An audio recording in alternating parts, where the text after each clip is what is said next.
problem with having old school gas is having to work out if it's empty when I have to get out of the shower with cold wet hair.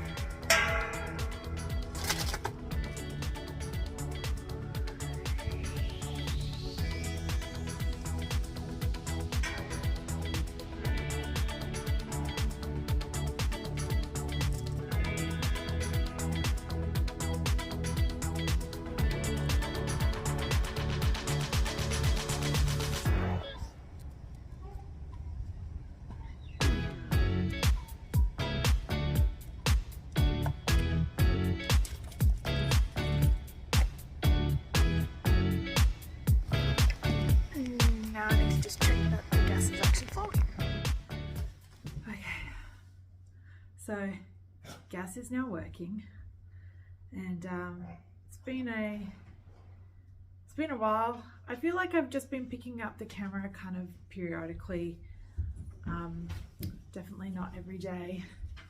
I'm cold. I'm about to turn the fireplace on, I think, because it heats up the whole house well, and Chloe decides that it's time to play and make noise whenever I'm going to video. Anyway,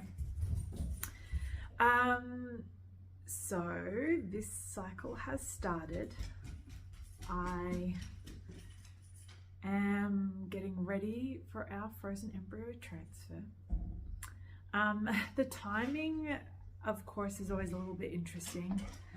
So I've got an exam coming up. So I've got an exam, today's Wednesday, so next Wednesday, so in a week, I've got my exam. My other peers have got 2 exams that week, but I had to get one of my exams deferred. I think I explained before about I got a plan added to a particular exam so I could do it on the computer. So that means it's deferred through till July. So it just means that like I've got an extra, I guess, almost month for that one, not quite, just under, but I can study for that one alone. It does just mean it eats up all of my off time in between semesters, but hey, it kind of is what it is.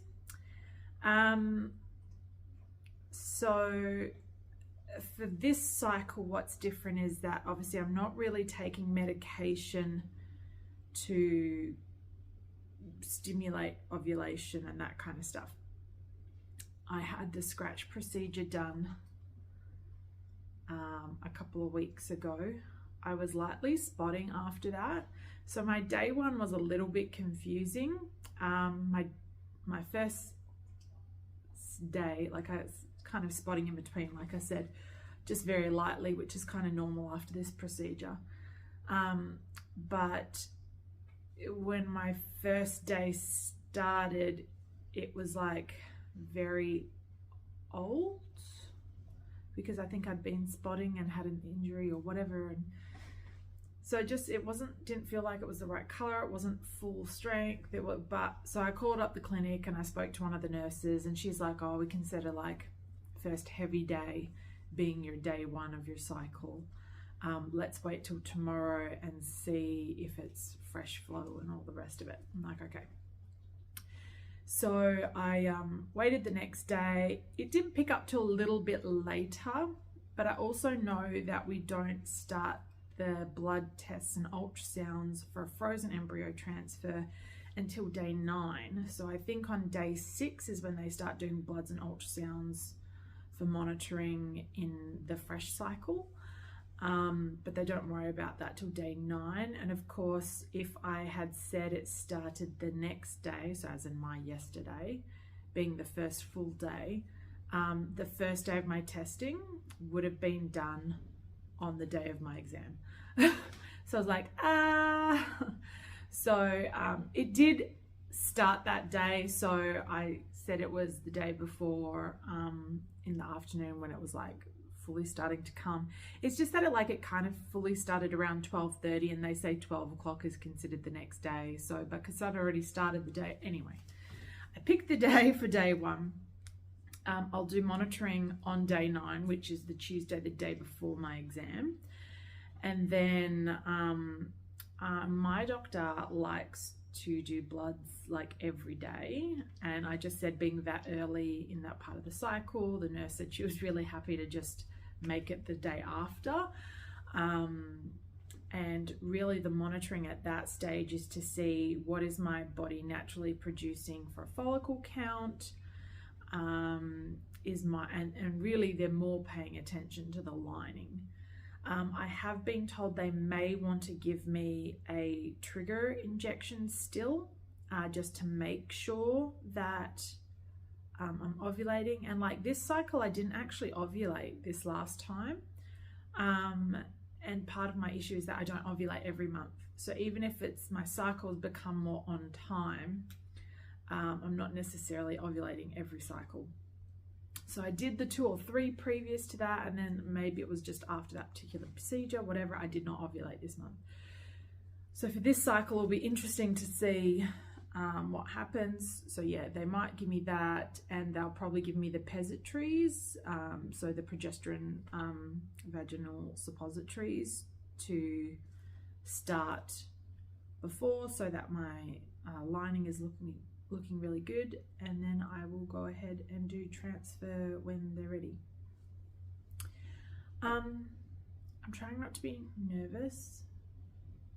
I've booked a trip to go see my sister in Queensland, and that's like just after my birthday, after my last exam, and right before school goes back. So I get like a week or almost 10 days with my sister in Queensland, so I'm really looking forward to that. Chad's going to stay home and Chloe sit,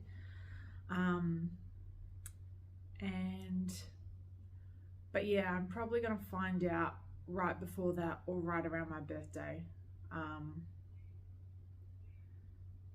So I'm always a bit nervous about that, and I was just saying to Chad last night that it'll be interesting to see,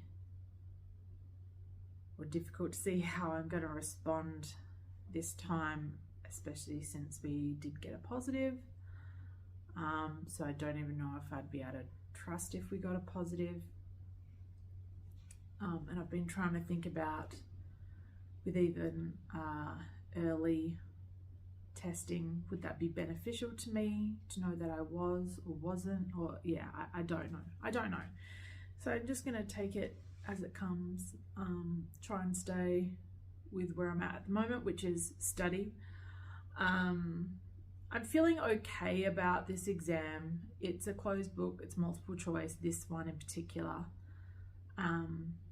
So it's a lot of just like revision, and I'm re-listening to lectures and taking notes, and I think a lot more of my study is going to have to be around a particular couple of weeks, so I kind of know what to focus on, I think. So that's fine. The other one I'm quite nervous about. So the moment I feel like I'm in a good place with this exam, I'll start prepping, because the other one is like essay response, 2 essay responses, 3 short answer questions, and then 3 definitions and example, or 5 definitions and examples. And so it's just like, I'm very nervous about that one, and I need to just get enough marks to pass. This whole study cycle has been different. I got the results back. I got a credit for one of my things, which I was like, I said I'd be okay with, but it's hard. I thought I was going to at least get a distinction, which was only 2 marks away. So that was a little bit frustrating. But like, again, I enjoyed that unit. It was just a matter of like the testing, and I kind of missed the mark. Swung and I missed with one of my essays. And so then I don't have my full results, but I've got my preliminary results for my statistics unit, which is the one I probably have spent the most time on, because math, and I don't get it. But I actually did okay on that one, and so I think I got a distinction, or maybe even a high distinction for that one, which is surprising, but also just really glad not to have to do that again and get a basic understanding to help me going forward. We won't know the scores from this. I got the preliminaries for the multiple choice exam, and so as long as I pass as in 50% of the exam, I should be totally fine on that one. But yeah, the last one with the long answers and that is probably the one I've done the least well in, and it's actually the one I have the most experience in, which is just super frustrating because like I know developmental stuff really well, which I think kind of just proves how badly this particular unit is laid out. And yeah, anyway, there's lots of interesting conversations at school around it, and they ask for feedback. We've given feedback every time and it's not really been addressed. Anyway, it is what it is. So yeah, I just really don't want to have to repeat one of this particular unit coordinator's units. Really don't want to have to repeat any of their stuff, because it's not that I don't know or like the material. I actually feel like these are the units I know the best and I have the most interest in, and yet the way that the testing and outline of stuff is just awful. So it doesn't actually, I feel like, accurately represent how my learning is. Anyway, so there's a lot happening. So it's exams.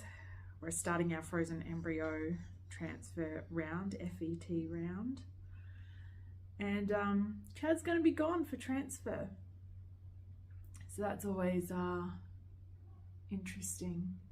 I think he's except for one round, I think he's always ended up being able to be here for the transfer. So he's only going to be about an hour and a half drive away, but he's work, so he's technically supposed to be staying off site, or on their site, not at home. Like, it's not commuting, it's he stays there with the group that he's working with. So I don't know if there's any leeway with him to be able to be there for that or not. I don't know, but probably not. I just have to count on him not being there for that. So pray for us, please. It's happening, and trying to be excited and not too nervous. The timing is always going to be interesting, right? Especially when you're doing school or work or anything else around this. Yeah, so know that I love you guys. I hope that this is the last time we have to do something like this. Yeah, and if you're someone doing this crazy infertility journey, look, know that I am one of you. I love you. I'm praying for you, and we'll keep you in the loop with what's happening next.